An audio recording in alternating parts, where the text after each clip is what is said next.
Olá, pessoal, tudo bem com vocês? Um ótimo dia, uma ótima semana a todos e a todas, pessoal do presencial, do remoto. Nesta semana eu retornei à sala de aula e isso é uma grande alegria, que bom. E hoje nós vamos dar continuidade a essa sequência didática 11, que é uma parte de literatura, né? Eu tenho conversado com vocês a respeito dela, retomado alguns conceitos, né? Lembrando que nessa sequência nós tivemos a literatura informativa, a literatura jesuítica ou catequética, passamos pelo barroco e agora nós vamos para a última estética, que está mais ou menos localizada aí no século XVIII, né? Até quase o final do século XVIII, com estudos direcionados para o Brasil. Mas é claro que a gente passa, né, por aquele entendimento do contexto histórico europeu. Então vamos lá, o objeto do conhecimento, estudos da estética Arcade, com autores e obras. Vocês que já tiveram na aula 73, né, uma introdução, uma contextualização, um passeio pelas características, pelos traços mais marcantes e iniciais dessa estética literária. Vamos aos nossos objetivos. Então, primeiro, resgatar esses conceitos iniciais importantes dessa chamada arte neoclássica. Eu estou colocando aqui a arte neoclássica, né, o neoclassicismo, para que a gente possa conviver com esses dois nomes. E o neoclassicismo, né, a nomenclatura neoclássica, fica mais fácil de fazer uma associação com o clássico, porque é de fato uma retomada, né, como nós vamos ver. Vamos fazer um comparativo entre o barroco e o neoclassicismo, né, como com arte no Brasil, explanar sobre os conceitos iniciais relevantes desse estudo, né, o papel da natureza e características, que é essa referência para a produção artística literária, expor os principais autores Árcades, né? E essa parte aparece para vocês no capítulo 9, das páginas 155 a 164 nesta aula, porque nós vamos tratar da parte lírica e mencionar aí a parte satírica. Depois vocês vão continuar, né, com a parte épica. Vamos analisar poemas, né, das produções Árcades e indicar as atividades do livro, né? Nesse estudo, a gente está priorizando essa parte contextual teórica, porque é grande, e deixando exercícios e gabaritos para vocês, tá? É claro que, assim, tendo dúvida, nos procurem na sala de aula, por meio do fórum, né? Da forma que vocês acharem melhor, tudo bem? Então, nós temos aí das páginas 159, 160, de 1 a 4, 161, 162, de 1 a 3. São duas partes, né? Uma análise da produção do Tomás Antônio Gonzaga e outra do Cláudio Manuel da Costa, os autores que nós vamos estudar aqui do arcadismo. Então, vamos lá. Como referências, a obra que vocês já conhecem, né? Também essa parte teórica no livro Arte Literária e outro da História Concisa da Literatura Brasileira, do autor Alfredo Bose. Né? Aqui eu separei indicações de sites, se vocês quiserem conferir, aprofundar alguma coisa, vocês podem buscar aí algum desses, né, dessas referências na internet. Então vamos lá, o arcadismo no Brasil. Vocês já foram situados aí na parte do contexto histórico, né, que é a independência, a tentativa de independência, na realidade, o movimento da Inconfidência Mineira, que foi especialmente influenciada pela independência dos Estados Unidos. Então, pensar nesse contexto em que nós estamos também é importante do século XVIII, né? Primeiro, com a influência das ideias iluministas, né? O século XVIII aí que é conhecido como o século das luzes, da racionalidade. Se a gente lembrar, por exemplo, que da passagem do medievalismo, do sistema feudal, né, até a Renascença, né, nós temos aí aquela chamada período das trevas, né? A Idade Média é conhecida como período das trevas. E quem dá esse nome é justamente os renascentistas. Então, assim, esse outro nome, né, o século das luzes, da iluminação, vai ser dado pelos racionalistas, pelos filósofos, pensadores desse momento, né? Entre ingleses, franceses, nós temos aí autores diversos que vão compor essa produção pensante que vai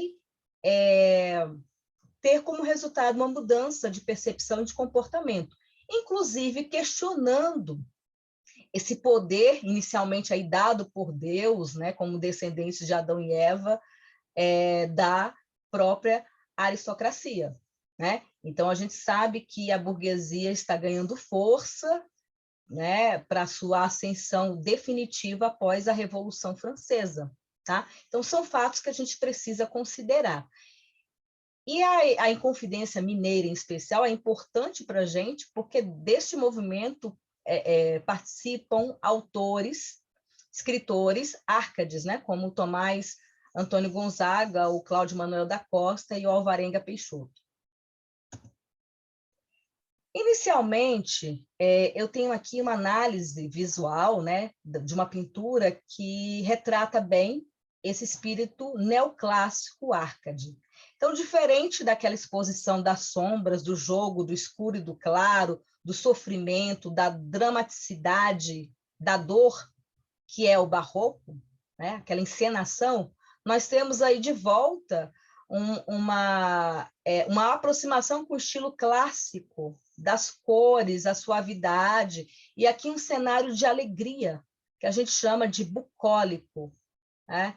Então, o bucolismo, pastoralismo, esse ambiente junto à natureza, que o arcadismo, né, ou o neoclassicismo vai trazer para nós. Tá? Lembrando que é um movimento europeu, nasce na Inglaterra, né? E no Brasil é importante, primeiro, essa adesão dos escritores a esse movimento da independência, desses ideais, né? A gente vai mais à frente aí falar da própria Revolução Francesa, né? Que com aqueles valores da igualdade, liberdade, fraternidade. Então, esses pensamentos também estão presentes aqui. E nós temos, pela primeira vez, uma reunião de autores, né? A formação inicial de um grupo literário, tá? A partir da fundação de uma Arcádia, especialmente trazida pelo Cláudio Manuel da Costa, né? Que vai inaugurar esse início no Brasil em 1668, com obras completas.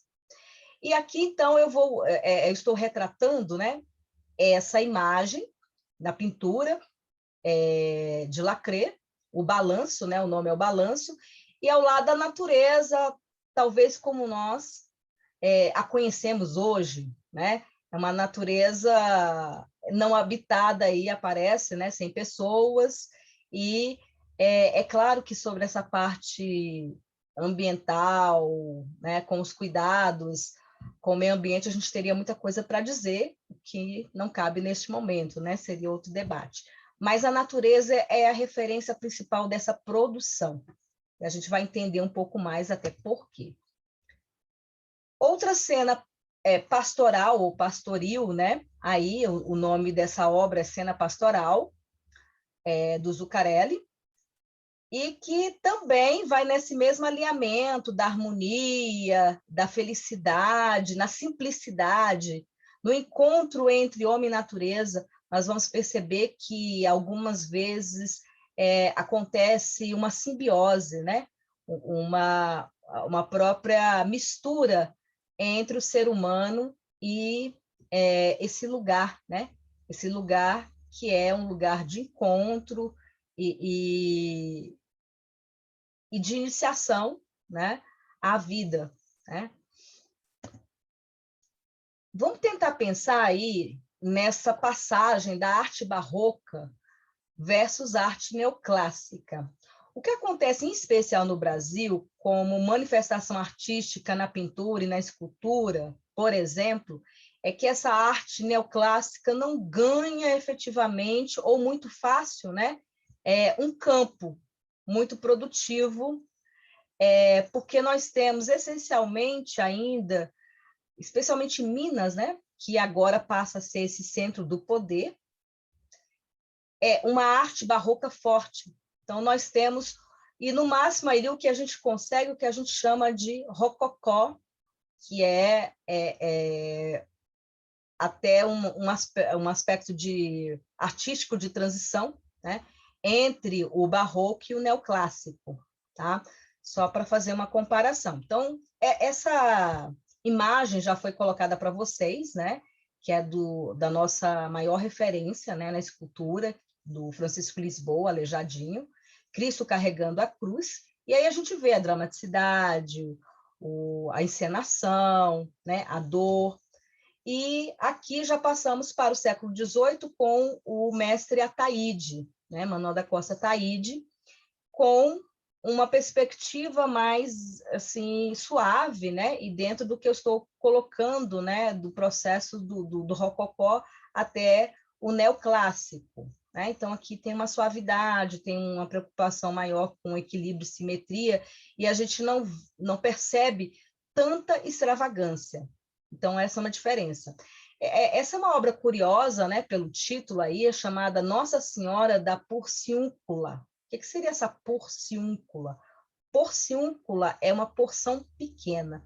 É um lugar que fica próximo a Assis, né, onde São Francisco de Assis viveu, e que tem o símbolo da simplicidade, da humildade de um lugar pequeno, de um lugar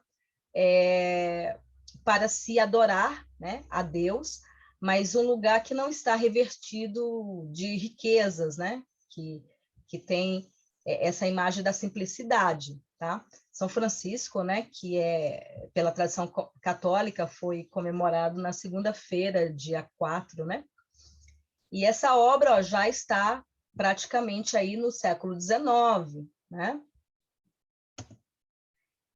Aqui nós vamos tentar resgatar alguns conceitos relevantes da estética árcade. Né? Vamos pensar em algumas coisas. A primeira coisa que eu trouxe aqui de forma mais organizada, que eu falo sempre, é desse pêndulo, né, que passa aí por uma perspectiva apolínea e dionisíaca, né, do emocional e do racional, né, ligados a Apolo e a Dionísio. Então, a gente separa aqui tentando entender essas manifestações artísticas e literárias, né, dentro desse contexto do equilíbrio e do desequilíbrio, da emoção e da razão, né? Então, nós temos dentro desse processo racionalista a antiguidade clássica, né, o classicismo, o renascimento, o arcadismo, o neoclassicismo, né, o iluminismo é isso, é filosófico racionalista, o empirismo, né, que é a necessidade de uma experimentação, de uma comprovação, o realismo, que vocês ainda vão estudar no ano que vem, né, marcado aí pela Revolução Industrial do final do século XIX, são essas estéticas relacionadas ao racional.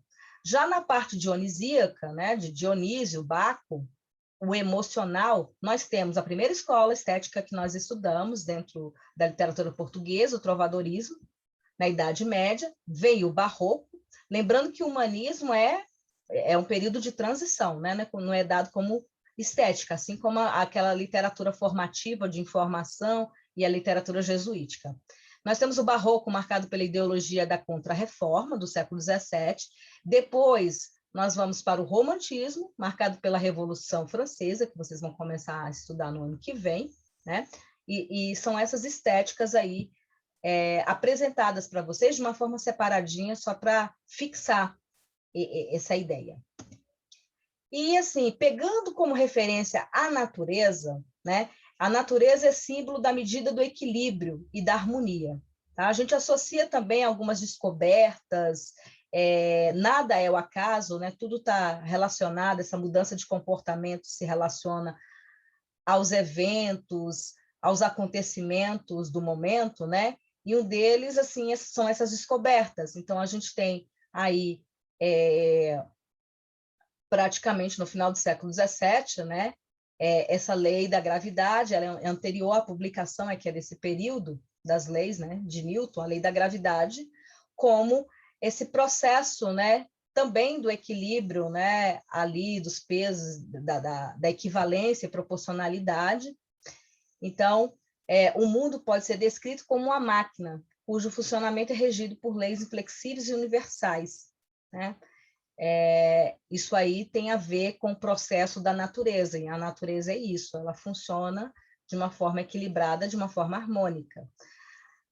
Razão, natureza e verdade, né? São elementos que vão definir a postura dos iluministas. Vocês que foram colocados, né, diante de alguns filósofos, pensadores, né, como Rousseau, Voltaire, Montesquieu, né, que vão ajudar aí a processar alguns conceitos, tá? Na época.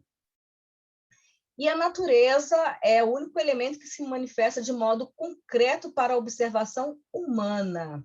Se torna a concretização e a certeza, né, dessa harmonia, desse equilíbrio dos elementos. Tá? E a natureza é justamente o grande referencial de mimese, né, ou mimesis, que é o processo imitativo. Lembrar lá de Platão, né, que nós vivemos num mundo que é para ele cópia, né? É um mundo não ideal ainda, é imagem, é sombra de um outro, né? De um ideal.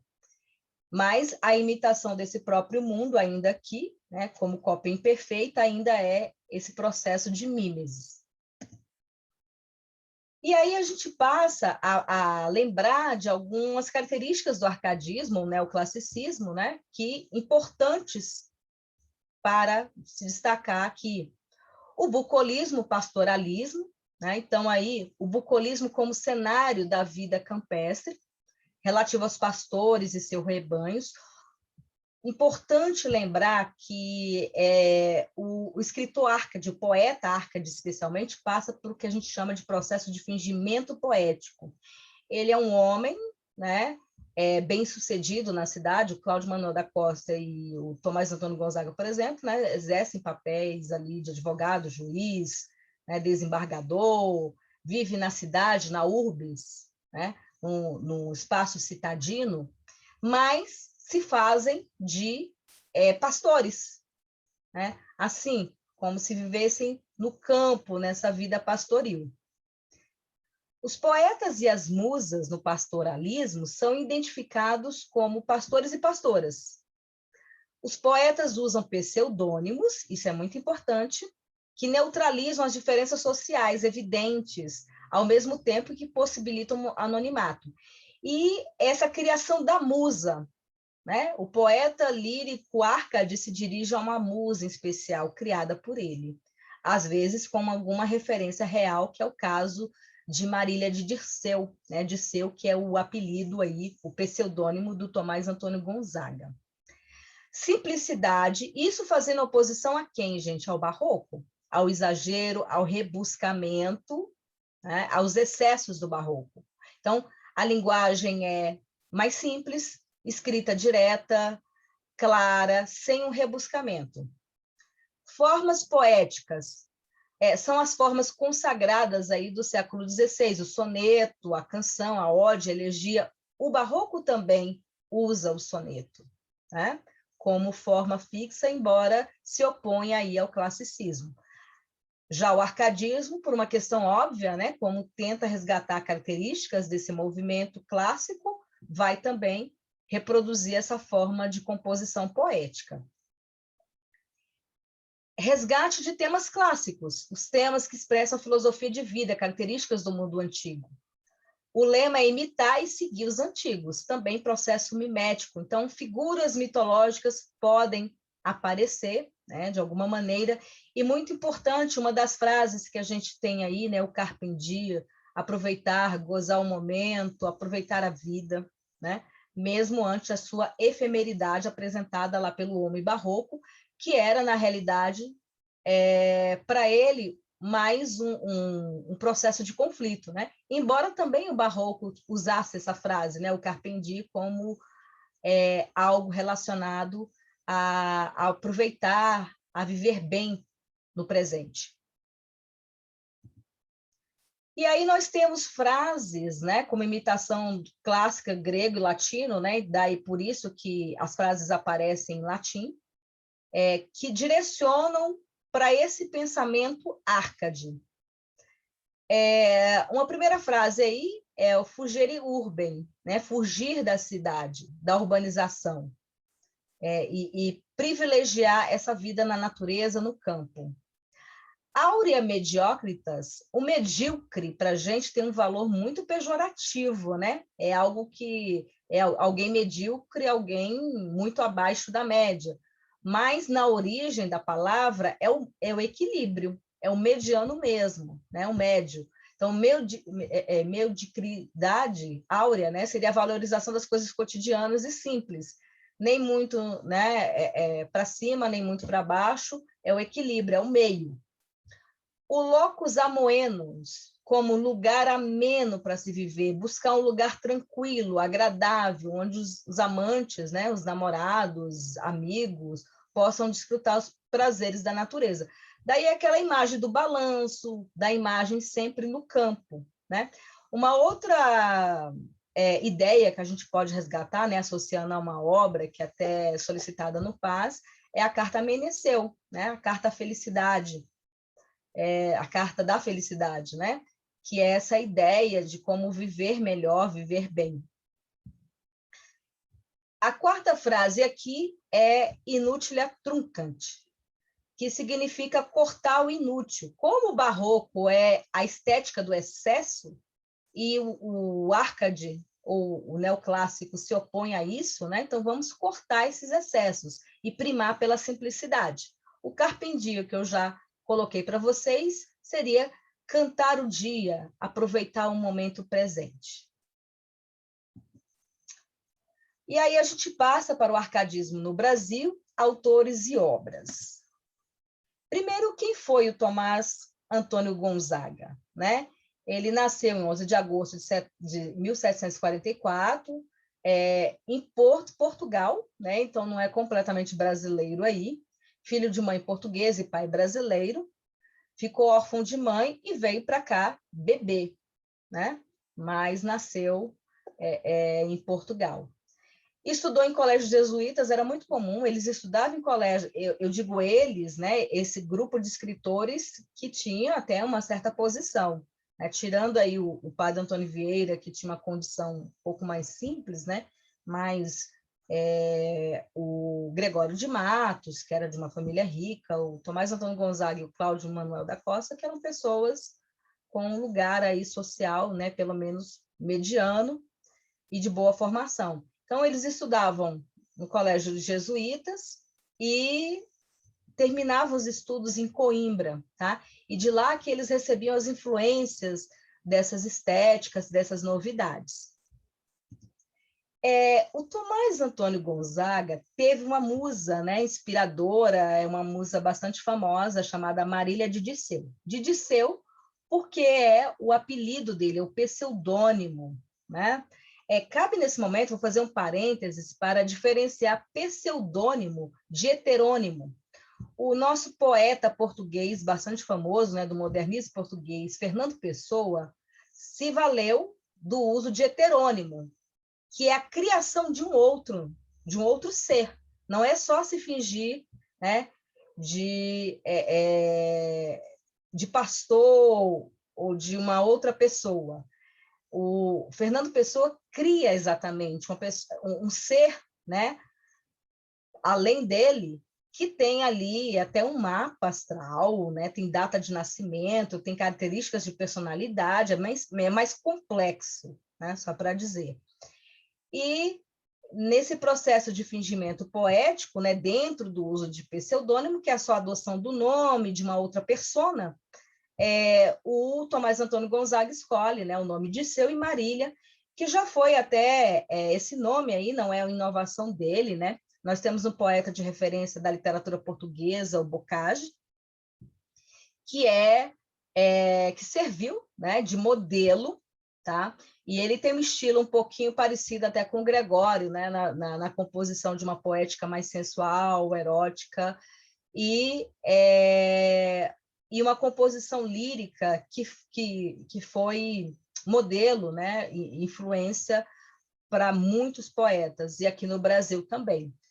A Marília de Dirceu, na realidade, é a Maria Doroteia Seixas, uma menina de entre 16 e 17 anos, né, que o Tomás Antônio Gonzaga conhece, né, em meio até contra a vontade da família, eles ficam noivos, ele era bem mais velho que ela, ele estava na faixa dos 40, na época, e a partir do envolvimento que o Tomás Antônio Gonzaga tem com a Inconfidência, né, ele vai ser preso, e isso impossibilita, e vai ser exilado, né, mandado para Moçambique. Lembrar que o Gregório de Matos também foi mandado para fora do país, né, foi para Angola e depois volta para Recife, nunca mais volta à região, ao estado da Bahia. E o Tomás Antônio Gonzaga vai ser mandado para Moçambique, e lá ele conhece uma viúva, né, o nome Juliana, rica, se casa com ela e se torna rico também. E ele meio que se envolve ali como juiz, como, né, dentro desse cargo de direito, do uso, né, das leis, ele se torna alguém que facilita o tráfico de escravos, né? É algo bastante questionável aí na biografia dele. E ele consegue meio que se safar também da punição, dessa forma, né? Da punição ali do envolvimento que ele teve com a Inconfidência, porque a gente sabe que Tiradentes foi o mais punido, porque ele, sim, foi o único, né, que teve coragem de dizer que participou do movimento. Então, ele vai servir ali de modelo para que ninguém se atreva a fazer mais, né? Vai ser morto, enforcado, esquartejado, a casa dele, a família amaldiçoada por 4 gerações, né? A calçada da casa salgada, jogam sal, é uma coisa bem terrível, né? O Cláudio Manuel da Costa morre na cadeia, não se sabe porque ele cometeu suicídio, né? Porque ele foi assassinado. Tem essas duas versões, né? Até alguns especialistas se apegam ao fato de que, quando da morte dele, os sinos tocaram, e isso significa que ele foi assassinado, porque a igreja não podia ou não tocava o sino quando era o caso de suicídio, né? Então, tem essas questões na história que nunca ficaram completamente esclarecidas. Tá? Algumas versões aqui de Marília de Dirceu, né? Que essa musa inspiradora foi noiva do Tomás Antônio Gonzaga, reza a lenda que ela morreu aos 90 anos de idade, solteira, em Ouro Preto, na realidade eu não sei, Ouro Preto Mariana, né? Ali nessa região, tem uma casa, a antiga casa de Marília, né, de Maria Doroteia, funciona uma escola normal, né, uma escola que formava professoras, especialmente. A produção lírica em Marília de Dirceu. Então, é uma obra dividida em 3 partes, né? Divulgada em vários momentos, inclusive quando o Tomás Antônio Gonzaga estava preso. E nessa parte que ele está preso, a gente vê um pouco mais de tristeza, né? Outra parte é mais otimista, mais leve. A primeira parte é composta por 33 liras, né? São as confissões amorosas, tem o racionalismo iluminista, as convenções árcades. Na segunda parte que eu falei, né, ele está mais fragilizado pela prisão e revela sofrimento físico e moral. E a terceira parte, formada por 9 liras e 13 sonetos, dedicada a Marília e a outras musas, né? E é um poema mais solitário, pessimista, quer dizer, essa parte, essas 2 últimas partes, né, em que ele está em outra situação, tem essas diferenças na produção. E aí eu vou ler para vocês, né? A gente vai analisar aqui essa escrita lírica do Tomás Antônio Gonzaga. Eu, Marília, não sou algum vaqueiro que viva de guardar a lei e o gado, de tosco trato, de expressões grosseiro, dos frios gelos e dos sóis queimados. Tenho o próprio casal e nele assisto. Dai-me vinho, leguma, fruta, azeite, das brancas ovelhinhas tiro leite, e mais as finas lãs de que me visto. Graças, Marília bela, graças à minha estrela. Primeira percepção aí é esse cenário bucólico pastoril, esse processo de fingimento, né? Sou um vaqueiro, a musa, a natureza, né? A mistura da natureza com a musa, Marília, minha estrela. E chama atenção porque olha como ele se apresenta, como ele se coloca diante de Marília, né? Que é muito interessante nessa relação, né? Conquista do masculino, feminino. Ele diz assim: eu não sou algum vaqueiro que viva de guardar alheio gado de outro. O que quer dizer? Ele tem posses. Ele não é qualquer um. Ele não está trabalhando para outra pessoa. Ele tem a própria, né? O próprio lugar nessa natureza, né? Ele é dono do próprio pasto, da própria produção até, né? Tem o próprio casal e nele assisto. Ele tem casa, né? Assistir é a forma mais antiga de morar, tá? Para gente. E aí vem esses elementos da natureza: vinho, legume, fruta, azeite, brancas ovelhinhas, imagem bucólica e pastoral, né? O pastoralismo aí presente, e estrela com essa letra alegórica que nós já apresentamos em outros momentos, que pode acontecer em todas as estéticas. A letra maiúscula, né? Mesmo com o substantivo simples comum. Na parte 2, os seus compridos cabelos, que sobre as costas ondeiam, são que os de Apolo mais belos, mas de loura cor não são. Tem a cor da negra noite e com o branco do rosto fazem, Marília, um composto da mais formosa união. Isso é interessante, né? Ele está descrevendo aí mesmo, fisicamente, Marília, e ela está mais próxima de uma descrição brasileira, né? Um tom aí, mas não é a mulher branca, loira, europeia, né? Então tem essa descrição. Uma coisa muito importante a dizer sobre Tomás Antônio Gonzaga é a forma como ele descreve essa musa, essa mulher real, né, que ela era, é que esse processo é mais carnal, né? Quer dizer, mais físico, no sentido de que ela tem um rosto, ela tem, né, uma descrição. Eu digo isso porque a gente vai perceber que Cláudio Manuel da Costa, por exemplo, não é esse mesmo formato, tá? O Tomás Antônio Gonzaga é o mais popular dos Árcades, por essa produção lírica amorosa que beira o romantismo, né? Que tem a ver com expressão de sentimentos, mesmo pertencendo a uma estética racionalista. E aqui na parte a Lira 2, parte 2, esprema a vil calúnia, muito embora, em ter as mãos denegridas insolentes, os venenos das plantas e das bravas serpentes. Chovam raios e raios no meu rosto, não hás de ver, Marília, o medo escrito, o medo perturbador que infunde o vil delito. Isso aqui já é o estado de sofrimento dele na prisão, né? Ele escreve nesse processo, e aí a imagem é outra, não é mais bonita, otimista, lá do início, né? Das brancas ovelhinhas, daquela vida alegre, promessa, né? Que ele fazia a Marília. Lira 6, parte 3, amor que seus passos ligeiro movia por mil embaraços que um bosque tecia. Por entre a espessura do bosque me avanço e atrás da aventura incauto me lanço, né? Sem saber o que vai acontecer. E aí continuamos com esse cenário bucólico da natureza, o bosque, né? Já tinha calcado os montes mais duros, com o peito rasgado, os rios escuros. Eis que uma serpente, a língua vibrando, me crava o dente e me deixa expirando. Dor, morte, sofrimento, solidão, terceira parte aí, né, dessa produção. Então, surpreendida da dor que a traspassa, minha alma ferida aos beiços se passa.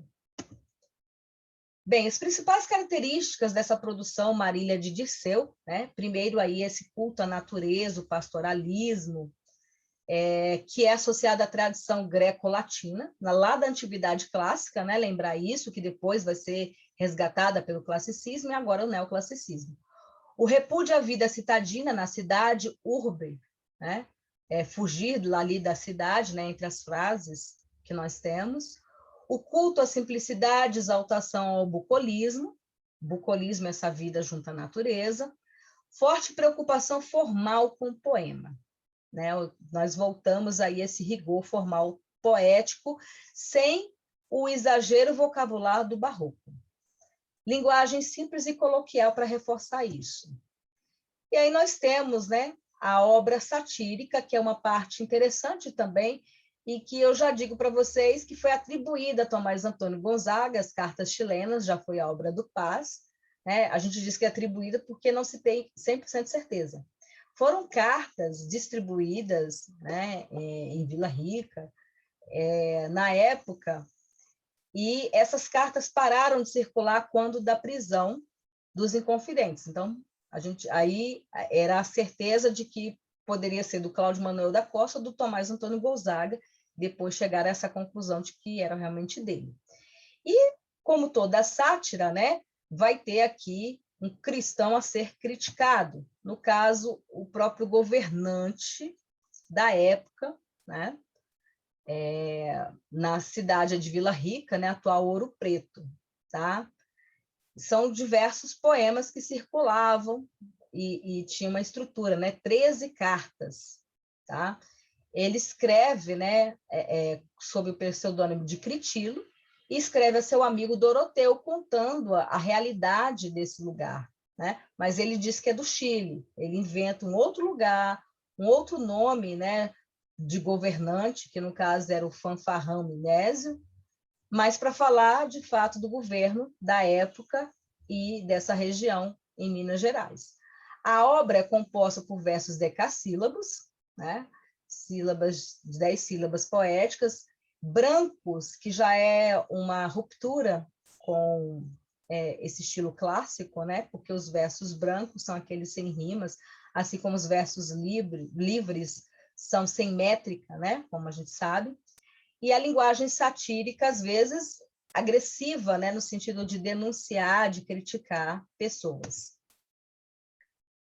E aí a gente tem a revelação de uma corrupção, de uma tirania, né? Abusos de administração do governo, que na época era ocupado aí pelo Luiz da Cunha Menezes, que vai ser conhecido como Fanfarrão Minésio, né? E no lugar de ser em Minas, ele diz que o local é o Chile, né? São cartas chilenas. Nós temos uma descrição dessas cartas, tá? Eu não vou ler aqui de forma muito detida, né? Ler tudinho não, porque para dar tempo da gente fechar outras questões, tá?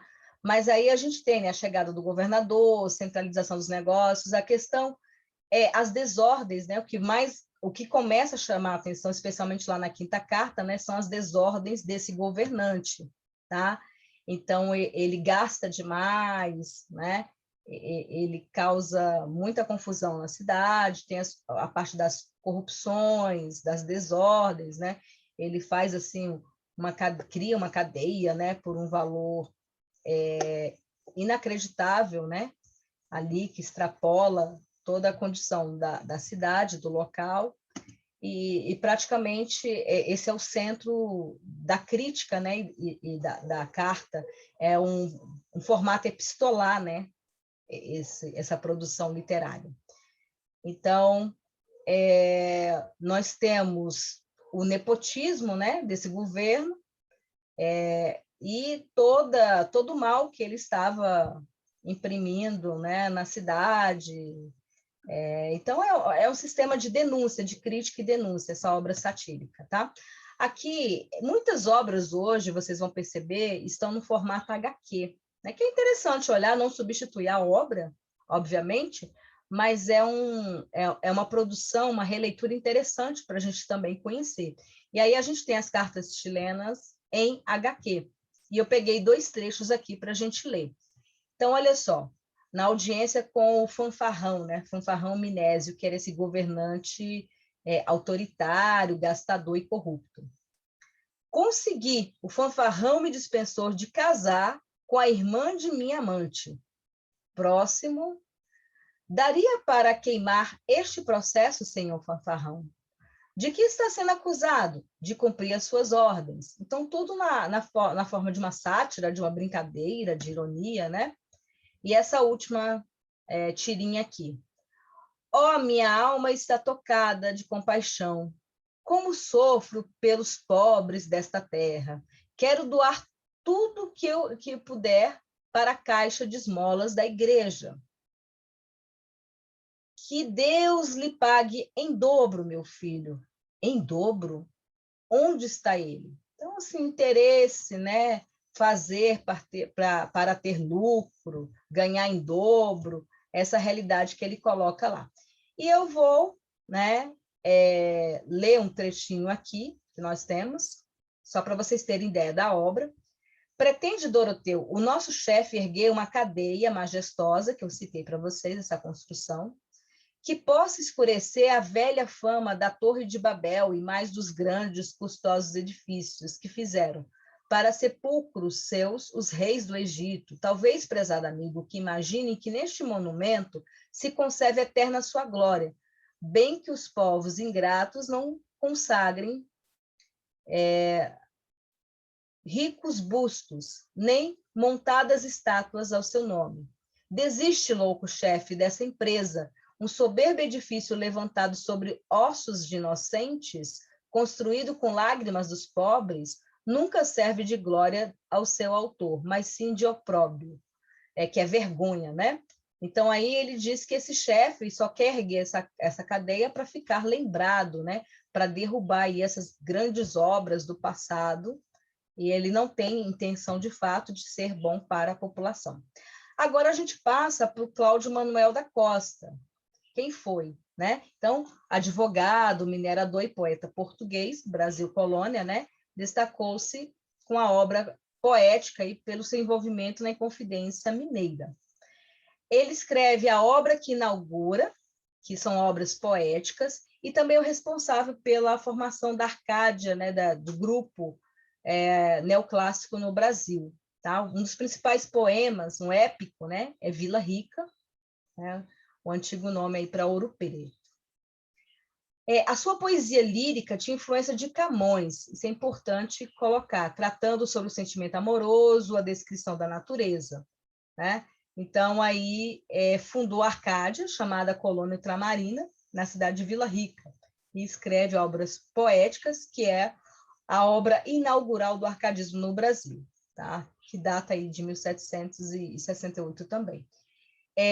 Uma coisa importante é que o Cláudio Manuel da Costa acaba conservando melhor essas características neoclássicas, rompidas algumas vezes na lírica pelo Tomás Antônio Gonzaga. Tá? E a musa que o Cláudio Manuel da Costa, né, o chamado Glauceste Saturnio, cria, a Nise, é chamada musa mais incorpórea, né? Você não percebe uma descrição amorosa muito próxima e nem mesmo uma descrição física. Ela quase que não existe ali, né? Só como menção. Tem essa diferença também para o Tomás Antônio Gonzaga. E aí a gente tem aqui 2 sonetos, né, para a gente analisar, lembrando que o soneto é o tipo de texto poético mais utilizado, especialmente a partir do classicismo. Soneto 1. Sou pastor, não te nego, os meus montados são esses, que aí vês, vivo contente, ao trazer entre a relva florescente a doce companhia dos meus gados. Referência, pastoril, natureza. Ali me ouve os troncos namorados, em que se transformou a antiga gente. Qualquer deles o seu estrago sente, como eu sinto também os meus cuidados. Vós, ó troncos, lhes digo, que algum dia firmes vos contemplastes e seguro nos braços de uma bela companhia. Consolai-vos comigo, ó troncos duros, que eu alegre algum tempo assim me via, e hoje os tratos de amor choro perjuros. A natureza como aquela que ouve, ela aí sofre um processo de personificação em prosopopeia, né? A natureza viva, ele fala com a natureza, ele está junto a essa natureza, ele é a própria natureza, né? Essa simbiose que eu falei um pouco mais cedo. E aqui no 2, este é o rio, a montanha é esta. Estes os troncos, estes os rochedos, são estes indo os mesmos arvoredos. Esta é a mesma rústica floresta. Tudo cheio de horror se manifesta, rio, montanha, troncos e penedos, que de amor nos suavíssimos enredos foi cena alegre e urna é já funesta. Ó, quão lembrado estou de haver subido aquele monte às vezes que baixando deixei do pranto o vale umedecido. Tudo me está a memória retratando, que da mesma saudade um infame ruído. Vem as mortas espécies despertando. Fusão com a natureza, menção à natureza, cenário bucólico, pastoril. E é importante também perceber o aspecto mais sofrido e doloroso do que é o amor para esse eu lírico. Tá? Então, é interessante aí em relação, em oposição ao Tomás Antônio Gonzaga, a parte lírica amorosa dele. E aqui nós temos a menção a outros autores árcades, né? José Alvarenga Peixoto, né? Que também é advogado da área de direito, e teve a participação, né? Foi preso, condenado, degradado para a África, né? Como um dos líderes da Inconfidência Mineira. E o Alvarenga é muito conhecido pela chamada poesia encomiástica, né? Ou de louvor às pessoas por encomenda, de elogios. Basílio da Gama, né? Isso aí já é a parte épica, né? Lembrar que o épico é o grandioso, vocês vão especialmente estudar na próxima aula como é que esse épico vai acontecer nesse período no Brasil, né? A gente tem uma primeira manifestação nativista, né? A escolha de um suposto herói na figura do indígena, né, para esse processo, e isso já começa a desenhar aí características da próxima estética literária, que é o romantismo. Tá? Então, ele usa o pseudônimo de Termindo Cipílio, né, cadeira número 4 da Academia de Letras, né, Brasileira de Letras, a ABL, o Cláudio Manuel da Costa é da cadeira número 8, né, se eu não me engano, e aí o épico Uraguai, né? Não é Uruguai, não, é Uraguai mesmo, que era o nome antigo da região, né?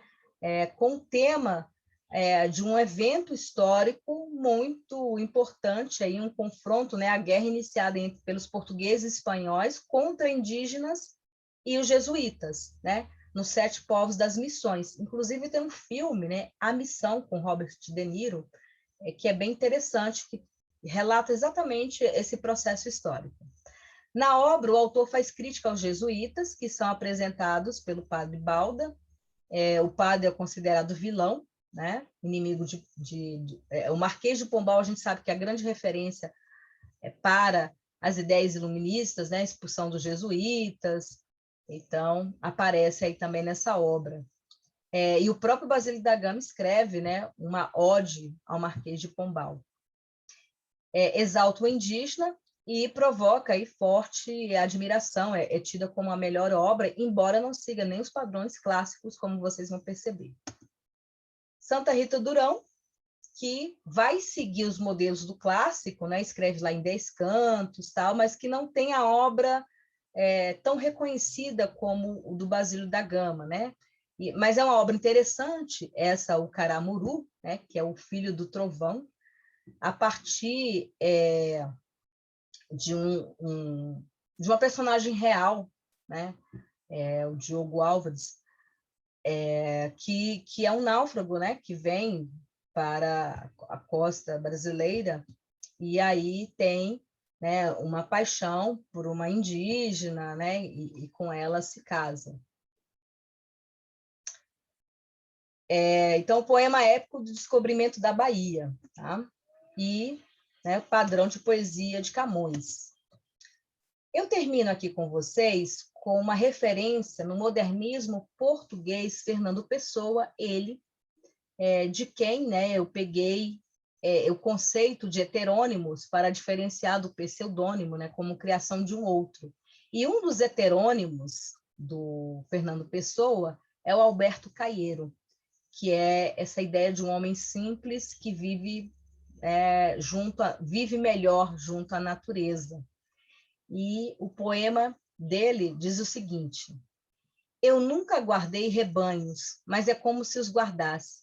Minha alma é como um pastor, conhece o vento e o sol e anda pela mão das estações a seguir e a olhar.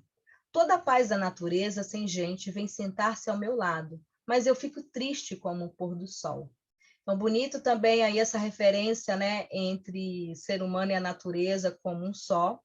A gente percebe esse aspecto campestre, pastoril, bucólico, mas tem uma diferença interessante, porque dentro do processo de fingimento Árcade, se faz crer que aquele eu lírico, que aquele poeta é realmente pastor e vive naquela região. Né? Aqui esse eu lírico diz que, embora nunca tenha estado nesse lugar, nunca tenha guardado rebanhos, é como se os guardasse. E pelo seu processo, pelo seu sentimento, pelo processo de identificação com a natureza, ele pode também se projetar nesse lugar.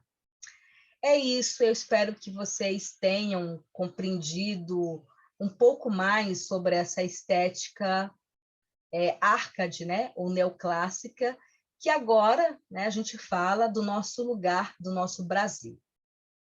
Até mais e tudo de bom para vocês. Obrigada aí.